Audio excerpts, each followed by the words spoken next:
Hello दोस्तों, APT अड्डा आज लेकर आए आपके लिए बहुत सारे सवालों के जवाब, जिसको लेकर आप हो रहे हैं बहुत ज़्यादा परेशान। हो सकता है माइट भी आपने बहुत सारे वीडियोस देख रखे हो कि आफ्टर 10th हम क्या सेलेक्ट करें, और 11th क्लास अगर हम सेलेक्ट कर भी लेते हैं कोई स्ट्रीम तो फिर हम उसको स्टार्ट कैसे करें।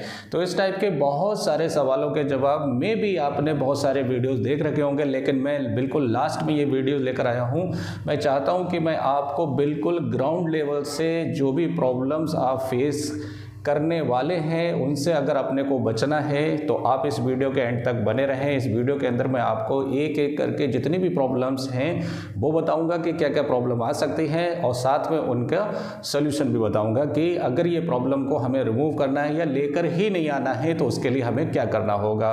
लेकिन सबसे पहले मैं आपको बता दूं कि 10th क्लास का रिजल्ट जो है वो आपका इस मंथ नहीं आने वाला है, अप्रैल के अंदर रिजल्ट आएगा मई के अंदर, और मई फर्स्ट वीक के अंदर आपका रिजल्ट कन्फर्म आने ही वाला है। लेकिन अब आप 10th क्लास के बच्चे जितने भी हैं ये बहुत सारी कैटेगरी में मैं डिवाइड कर सकता हूँ कि बहुत से बच्चे तो इस टाइप से होंगे कि तुरंत ही स्टडी स्टार्ट कर दी गई होगी 11th क्लास के, लेकिन बहुत सारे बच्चे ऐसे होंगे जिन्होंने अभी सोचा भी नहीं होगा, लेकिन कुछ बच्चे ऐसे होंगे सोच रहे हैं कि हाँ जस्ट रिजल्ट आ जाए तब हम इसको क्या करेंगे, स्टार्ट करेंगे।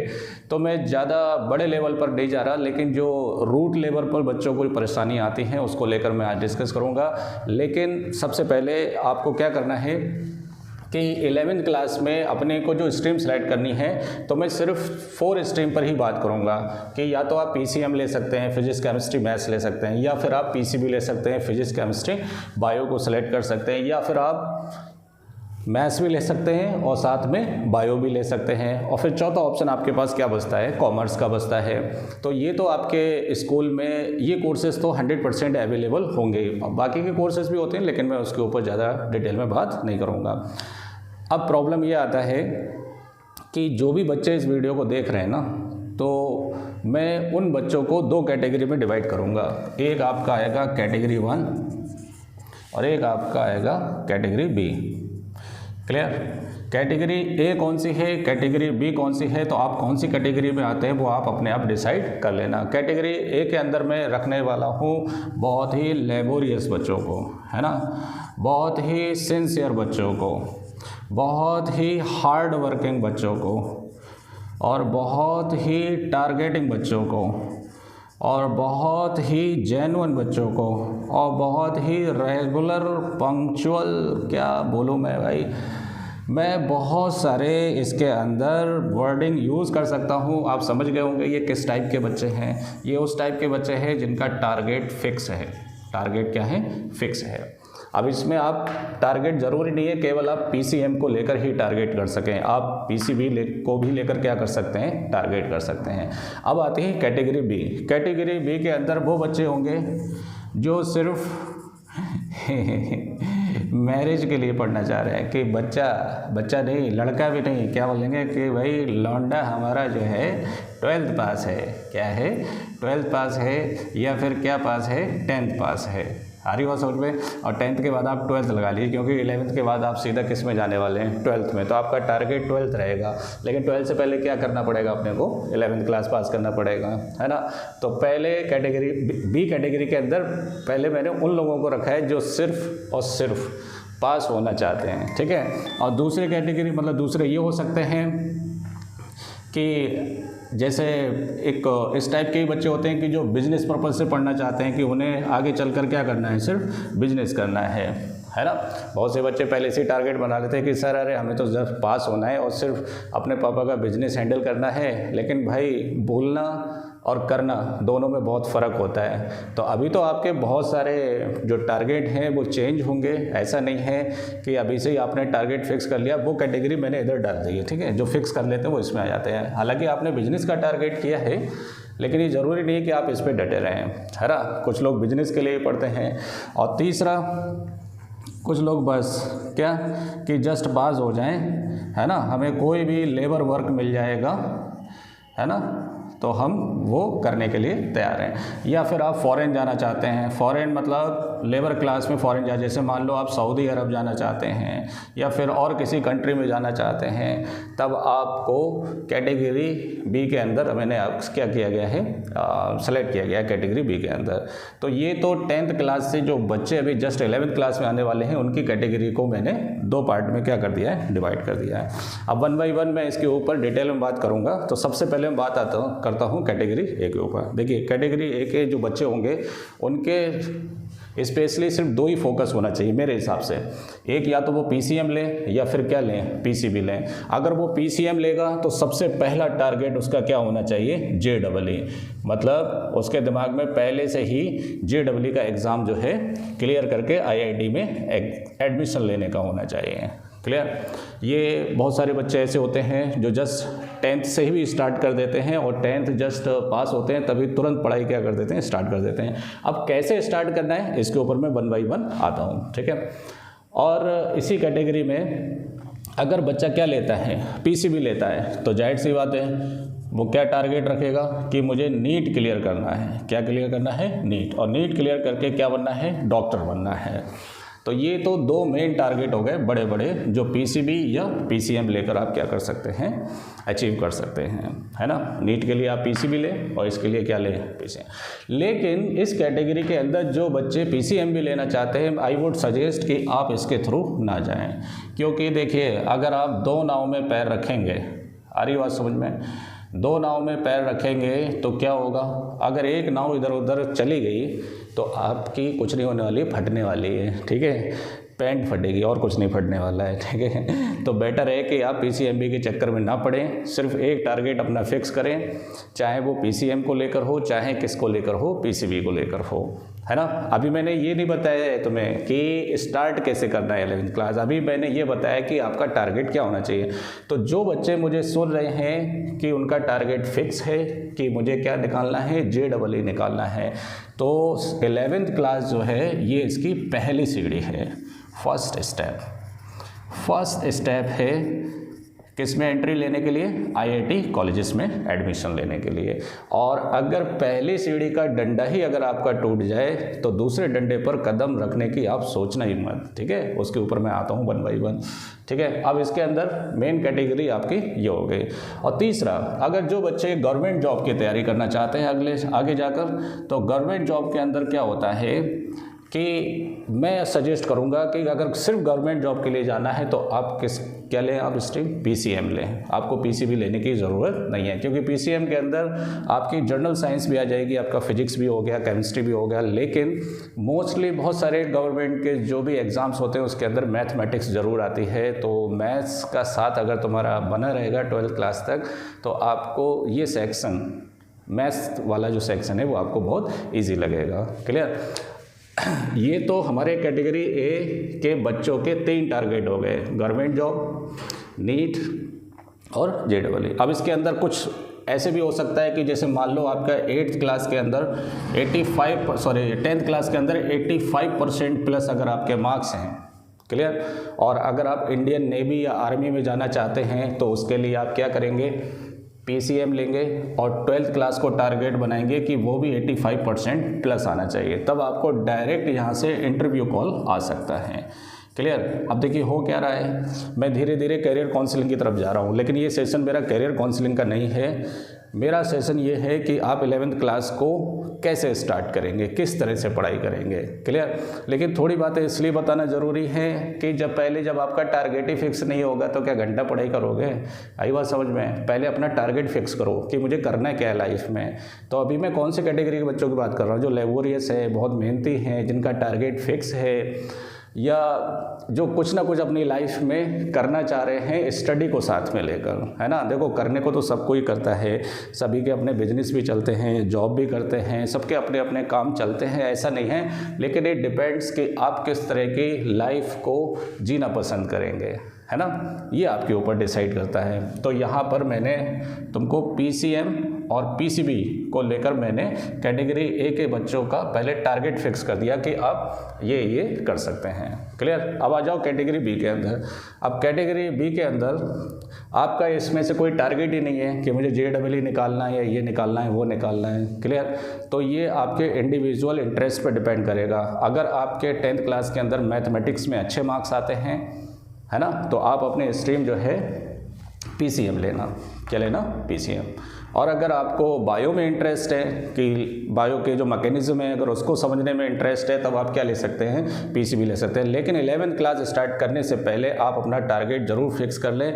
और आपका अगर ये है ही नहीं टारगेट कि मुझे IIT या JEE निकालना है, तो तीसरा ऑप्शन आपके पास क्या है? कॉमर्स ले लो, है ना।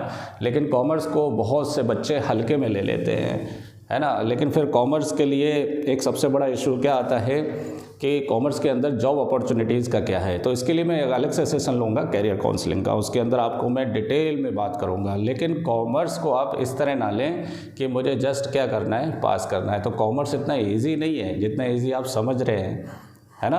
और 10th के कंपेयर में तो भाई 11th क्लास का कोई भी कोर्स ईजी नहीं है मेरे हिसाब से, है ना। तो अगर आपको कैरियर काउंसलिंग का सेशन देखना है तो 1-2 दिन के अंदर पक्का आपको ये वीडियो मिल जाएगा, क्योंकि मेरा इंटरेस्ट अभी कैरियर काउंसलिंग की तरफ जा रहा है इस वीडियो के अंदर। तो मैं अभी उधर नहीं जा रहा कि PCB लेकर क्या क्या कोर्सेज़ कर सकते हैं, कॉमर्स लेकर क्या क्या कोर्सेज़ कर सकते हैं, PCM लेकर क्या क्या कोर्सेज़ कर सकते हैं।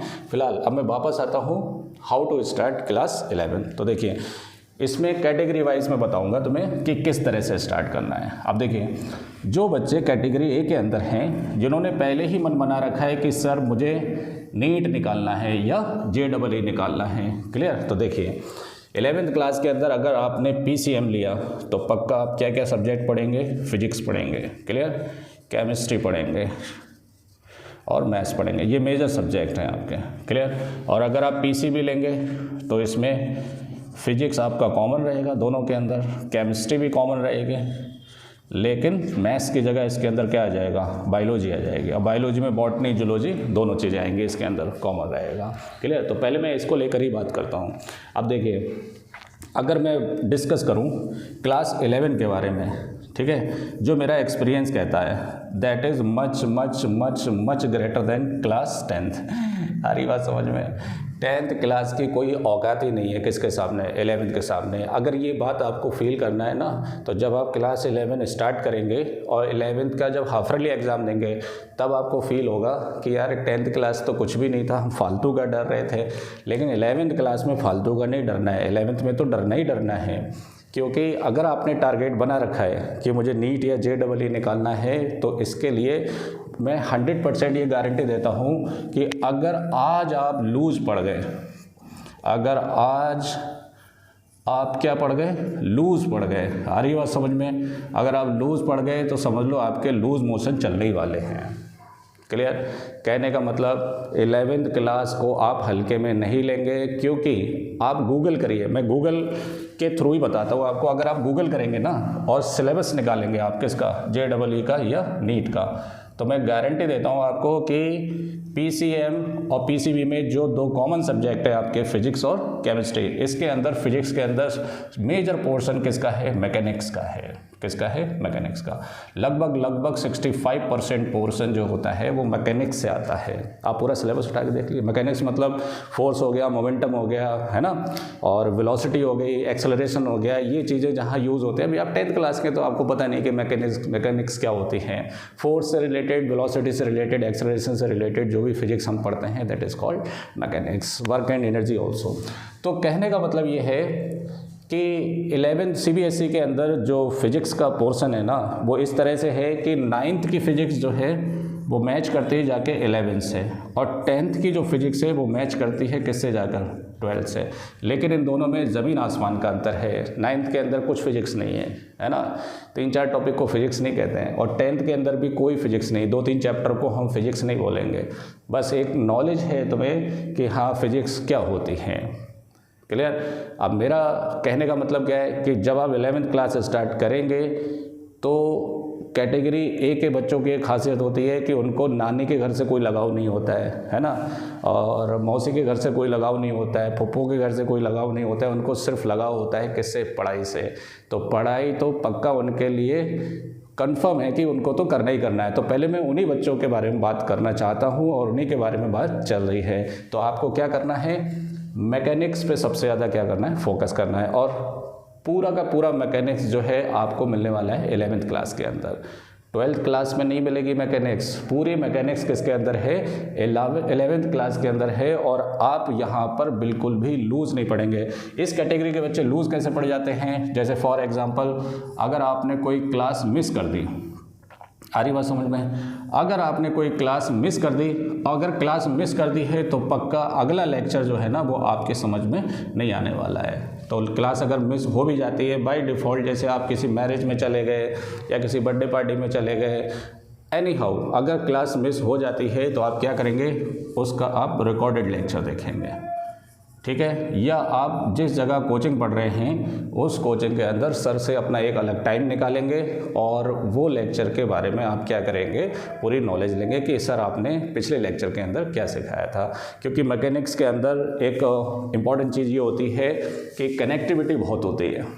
हर लेक्चर की कनेक्टिविटी जो है मैकेनिक्स के अंदर तुम्हें मिलने वाली है। क्योंकि मैकेनिक्स में अगर आप चल रहे हैं तब भी मैकेनिक्स है, बैठे हैं तब भी क्या है? मैकेनिक्स है। तो ज़रा सा अगर मोमेंटम आएगा लेक्चर के अंदर तो समझ लो कुछ ना कुछ नई चीज़ मिलने वाली है आपको। तो ये आपके कैटेगरी ए के वो बच्चे जिनका टारगेट फिक्स है कि मुझे PCM लेकर JEE करना है या PCB लेकर नीट क्लियर करना है, तो उनके लिए 11th क्लास आप ऐसा समझ लीजिए कि रामबाण इलाज है उनके लिए। और 11th क्लास में अगर आप लूज़ पढ़ जाएंगे तो आप समझ लीजिए कि आपका एक बहुत अच्छा वर्ड है जो लोग यूज़ कर रहे हैं आजकल, बैकलॉग। क्या यूज़ कर रहे हैं? बैकलॉग। ये बहुत ख़तरनाक चीज़ है। ये ख़तरनाक चीज़ कैसे है? जैसे फॉर एग्जांपल ये कोई जगह है, ठीक है? इस जगह पर आप डेली कचरा डालते जा रहे हैं, डालते जा रहे हैं, डालते जा रहे हैं, ठीक है? आपको एहसास ही नहीं हो रहा है कि हमारे घर का कचरा जा कहाँ रहा है। वो कचरा धीरे धीरे धीरे धीरे जब यहाँ पर पड़ेगा ना तो 5 से 6 महीने के अंदर वो कचरे का ढेर यहाँ पर लग जाएगा। अब वो कचरा जब आपको खुद को तकलीफ़ देगा, वहाँ से स्मेल आएगी, बदबू आएगी, तब आप क्या बोलेंगे? यार इस कचरे को यहाँ से उठाओ। तब आपको उठाने में बहुत तकलीफ़ होगी उस कचरे को। आप समझ गए होंगे मैं क्या कहना चाह रहा हूँ।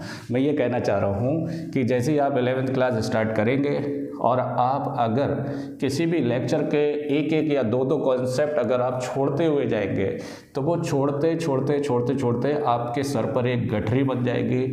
और गठरी अगर बन गई ना तो ये 12th क्लास तक आपसे उतरने वाली नहीं है। और ना कोई टीचर आपसे कोई हेल्प करने वाला नहीं मिलेगा आपको, है ना? मैंने 10th क्लास के अंदर देखा है बच्चे जनरली क्या करते हैं? 1 शॉट देख लेते हैं।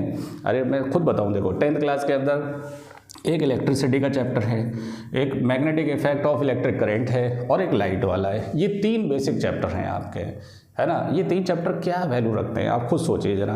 ये 3 चैप्टर की कोई औकात नहीं है। अगर आप 3 घंटे लगकर अगर इसके 1 शॉट देख लेंगे ना तो आपका पूरा सिलेबस क्या हो जाएगा? फिजिक्स का कंप्लीट हो जाएगा। लेकिन अब मेरे भाई 11th क्लास के अंदर फिजिक्स एकदम डिफरेंट है, एक अलग बुक है फिजिक्स की। और उसके अंदर मार तमाम क्या है? कॉन्सेप्ट है। अगर मैं इसमें कॉन्सेप्ट की बात करूँ तो मुश्किल से 30 कॉन्सेप्ट होंगे, 30 कॉन्सेप्ट। और 11th क्लास के अंदर कम से कम आपके 300 कॉन्सेप्ट मिलेंगे। तो 30 और 300 में 270 का फ़र्क है। और ये फ़र्क आप इतनी आसानी से नहीं मिटा सकते, है ना? अब देखिए, ये तो उन बच्चों के लिए हो गया जिन्होंने पढ़ाई स्टार्ट कर दी है या फिर वो सोच रहे हैं कि भाई मैं 10 अप्रैल से क्या करूँगा? पढ़ाई स्टार्ट करूँगा। कोई दिक्कत नहीं है। अगर आपने इससे पहले हॉलीडेज़ का अगर एंजॉय ले चुके हो, देखो छुट्टियां मनाना चाहिए। ऐसा नहीं है कि 24 घंटे पढ़ाई पढ़ाई पढ़ाई, ये भी सही नहीं है। लेकिन मेरा कहने का मतलब क्या है कि आपका जो टारगेट है वो फिक्स होना चाहिए। अब वो टारगेट की एक लिमिट भी होती है। अब यही चीज़ मैं अप्रैल के बाद मई जून में बोलूँगा तो सही नहीं रहेगा, है ना। आप कितने भी इंटेलिजेंट हो तो सही नहीं है। आपको अप्रैल में ही चालू करना है।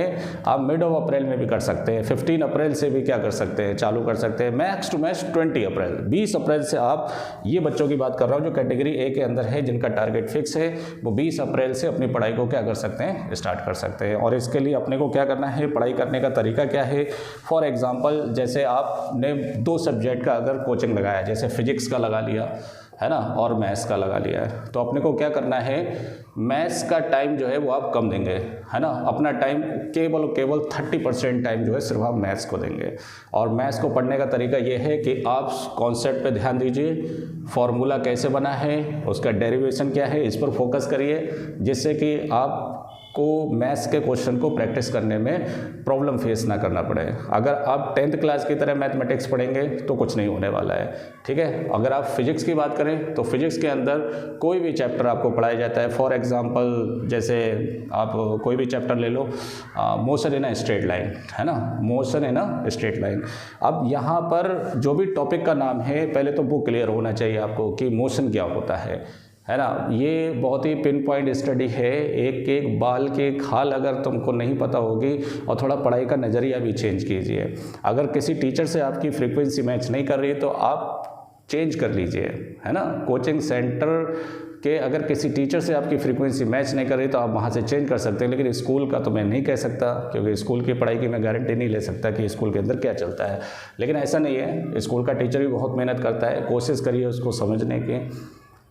और इम्पॉर्टेंट चीज़ है कि इस टाइप के बच्चों के लिए आप अपना एक टाइम टेबल या एक शेड्यूल बनाएं कि मुझे कितने टाइम में अपनी फ़िज़िक्स को क्या करना है, कंप्लीट करना है। जैसे फॉर एग्जांपल, अगर आपने टारगेट बनाया है कि 6 से 7 महीने के अंदर मुझे अपनी फ़िज़िक्स क्या करना है, कंप्लीट करना है, मेरे हिसाब से 11th क्लास का पूरा सिलेबस जो है वो दिसंबर के अंदर क्या हो जाना चाहिए, फिनिश हो जाना चाहिए, है ना।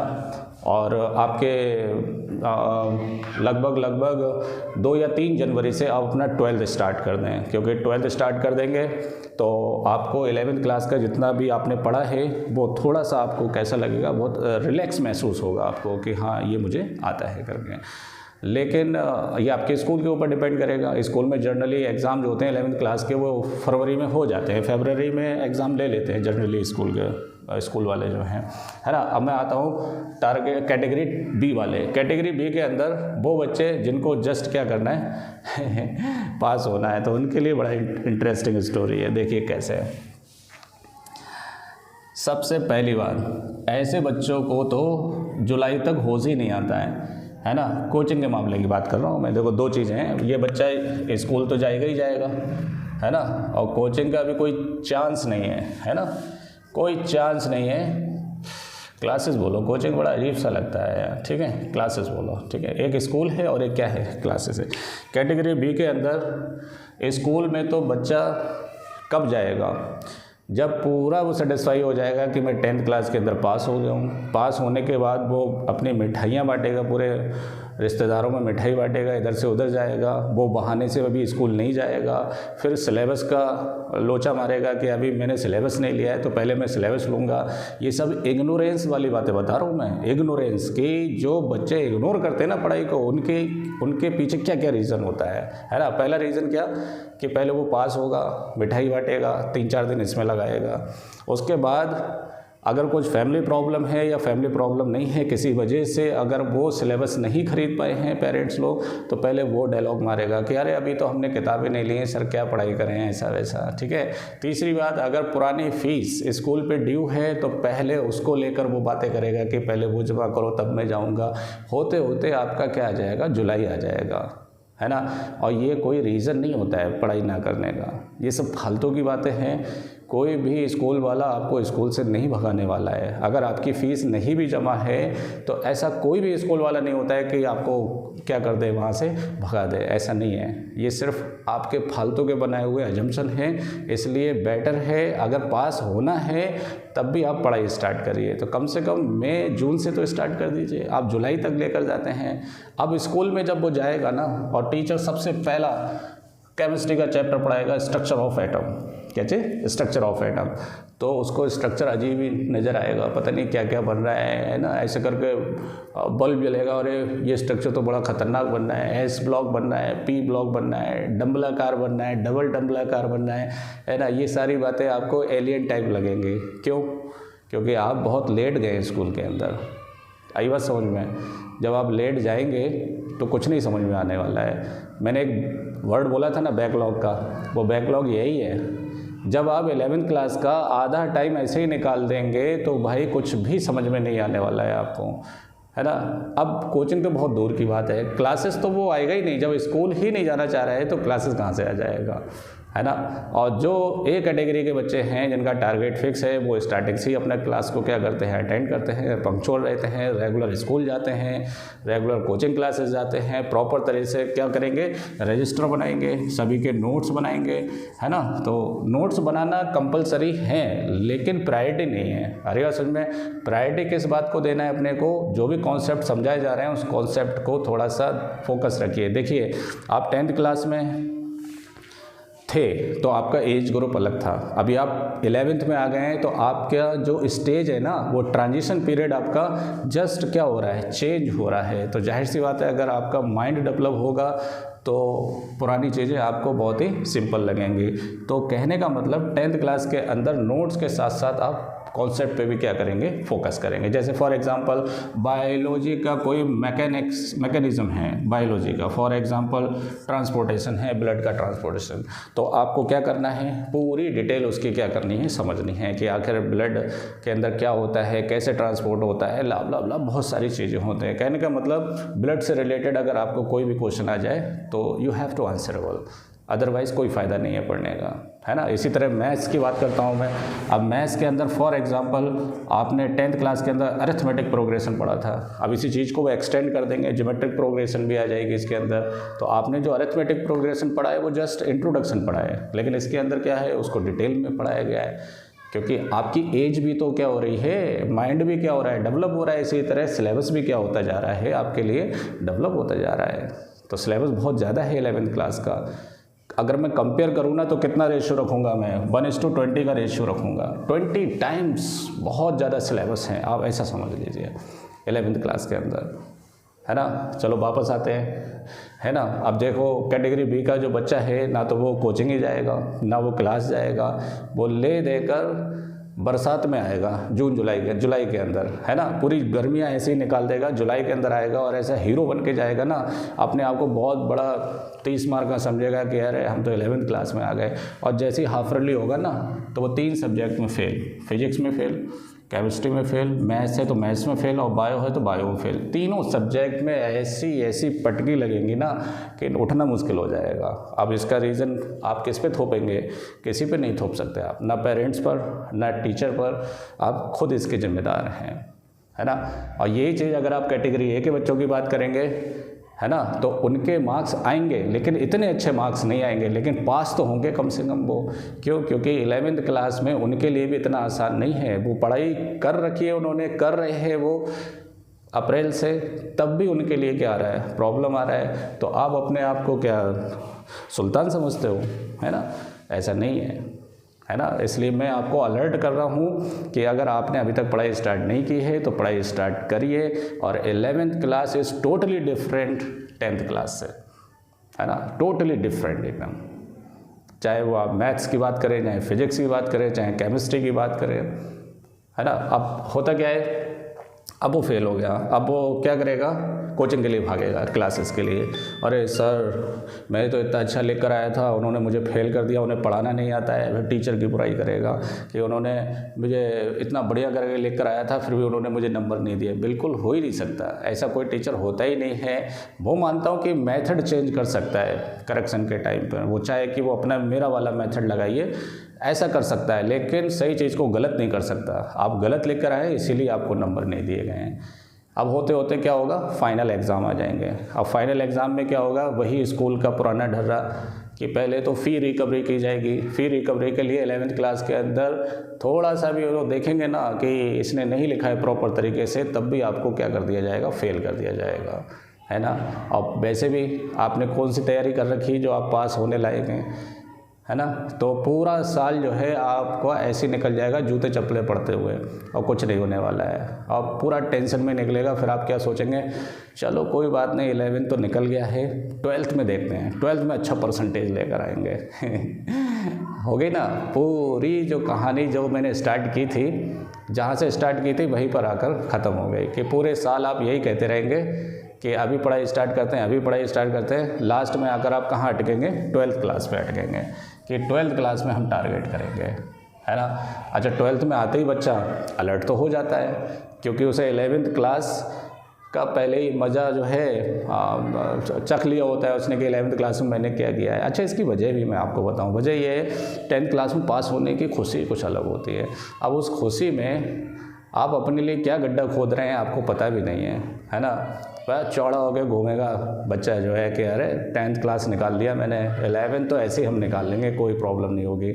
लेकिन भाई 11th अगर निकालना है तो आप ये मत सोचिए कि मैं कॉमर्स लेकर निकाल लूँ। कॉमर्स भी कह के ही लेती है, हरी बात समझ में। हाँ, कौन सी मूवी का गाना है, तेरे कह के लूँगा। फिजिक्स तो लेगी केमिस्ट्री भी लेगी बराबर से, और मैथ्स ले ली तो वो भी नहीं छोड़ने वाली है। और कॉमर्स के अंदर अकाउंट्स जो है ना, वो खाने का काम नहीं है। अकाउंट्स बहुत टफ है मेरे भाई।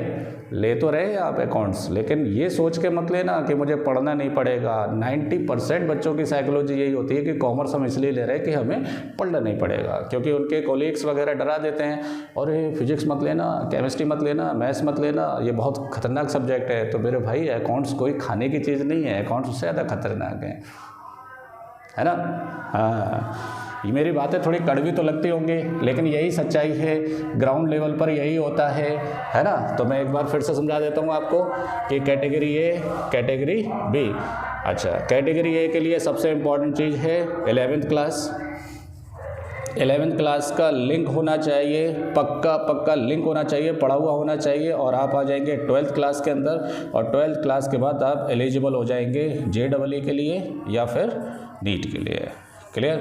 और इसमें सबसे ज़्यादा जो वेटेज रहेगा वो आपका 11th क्लास का रहेगा। ये आप गूगल पे सिलेबस आप सर्च कर सकते हैं, और 11th क्लास के चैप्टर को आप क्या कर सकते हैं, मैच कर सकते हैं। वेदर इट इज़ फिजिक्स और केमिस्ट्री, और JEE के लिए मैथ्स हो जाए, चाहे नीट के लिए क्या हो जाए, बायो हो जाए। गारंटी। आप सर्च करिए, वीडियो देखने के बाद आप सर्च करना, सिलेबस चेक करना क्या है क्या नहीं है। क्लियर। और इनको मैं सजेस्ट करूंगा कि आप स्कूल प्रॉपर जाइए, और जो भी आपकी कोचिंग क्लासेस हैं ना, कोचिंग क्लासेस में आप पंक्चुअल रहिए, रेगुलर रहिए। और रेगुलर रहेंगे तभी आप चीज़ों को क्या कर सकते हैं, समझ सकते हैं। क्योंकि 10th क्लास से थोड़ा सा ये जो है 11th क्लास डिफरेंट है। इसको समझना, कॉन्सेप्ट को समझना, फिर इम्प्लीमेंट करना, एक नई चीज़ आपकी लाइफ में आएगी। और कैटेगरी बी के अंदर आपके लिए बस एक सहूलियत वाली बात बता देता हूँ मैं। अगर आपने 11th क्लास बिल्कुल भी नहीं पढ़ा है, ले दे के कैसे भी अगर आप जस्ट क्या हो गए हैं, पास हो गए हैं, तो 12th क्लास का 11th के साथ कोई लिंक नहीं है। ठीक है, ये सच्चाई है ना। डरने की ज़रूरत नहीं है। लेकिन अगर मैं ये बात क्यों नहीं बताता हूँ बच्चों को, तो बच्चे और लूज़ पड़ जाते हैं, फिर वो 11th पढ़ते ही नहीं है। लेकिन मैं उन बच्चों की बात कर रहा हूँ जो बिल्कुल पढ़ना ही नहीं चाहते, वो जस्ट पास होना चाहते हैं। तो आप 11th क्लास कैसे भी पास हो जाइए, है ना। आप बार बार रीटेस्ट दीजिए, री एग्ज़ाम दीजिए, पास हो जाइए। लेकिन 12th क्लास में ये भी डिपेंड करता है कि आप कैसे टीचर से पढ़ रहे हैं। अगर आपका टीचर अच्छा है, आपको समझ के पढ़ा रहा है कि भाई इस बंदे ने 11th क्लास अच्छे से नहीं पढ़ा है, तो 11th के जो कुछ छोटे छोटे कॉन्सेप्ट है ना, वो इन शॉर्ट उसको क्या कर सकता है, समझा सकता है।